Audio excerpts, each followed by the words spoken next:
Hello everyone, my name is Effie, and this is a short review of some of the books I read this year.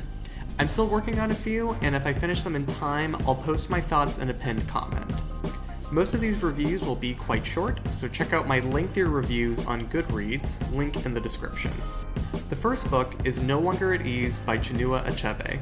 This is a sequel to Things Fall Apart and follows the grandson of the main character from that book as he navigates the bureaucracy of post-colonial Nigeria. I really enjoyed Things Fall Apart, but No Longer at Ease just didn't appeal to me. It felt slower and less structured than Things Fall Apart, with most of the conflict happening in the last 10 to 20 pages, by which point I was just ready to be done.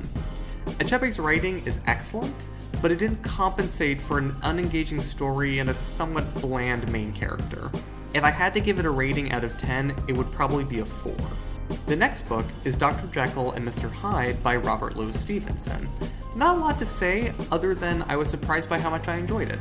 Stevenson's style still holds up, and the story is engaging despite knowing the twist at the end. It's an easy one to knock out in a day or two, and I give it a 7 out of 10. Next is Kiki's Delivery Service by Aiko Kadano.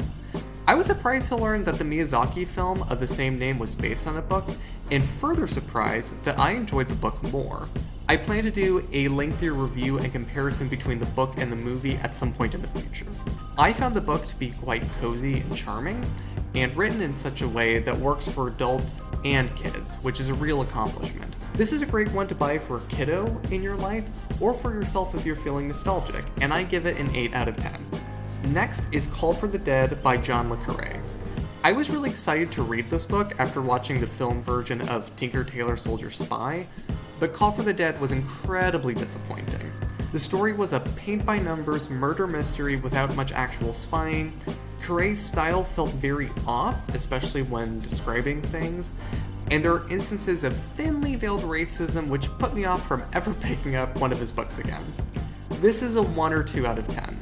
I really didn't like it. Next is An Elderly Woman is Up to No Good by Helen Thurston, and this might be my favorite book of the year.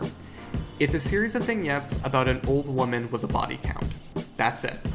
I really don't want to say more because it's a well-written, funny, and engrossing book that you should just read for yourself. I give it a 9 out of 10, maybe even a 10 out of 10.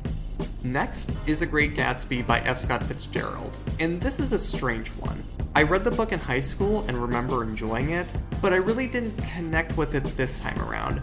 Fitzgerald's style is too flowery and long-winded for my taste, and I caught myself zoning out constantly trying to finish it. I know it's a classic and a commentary on the excess and privilege of the Roaring Twenties, but for me it's a 3 or 4 out of 10. And finally is Half of a Yellow Sun by Chimamanda Adichie, and it was excellent. It follows 3 characters through the Nigerian Civil War, and how they react and change as the war takes its toll on them. I was turned on to Adichie's writing after reading We Should All Be Feminists, and I find her style to be incredibly engaging and methodical, never saying something unless there's a reason to say it. The book is a bit long at about 550 pages, but it is well worth the read with where the story goes and where the characters end up. This is an easy one to recommend, though be warned that it is quite graphic and heart-wrenching. It's an easy 10 out of 10. That's all for this video. Check out my previous videos and Goodreads account for other books not mentioned in this video, and have a wonderful holiday season.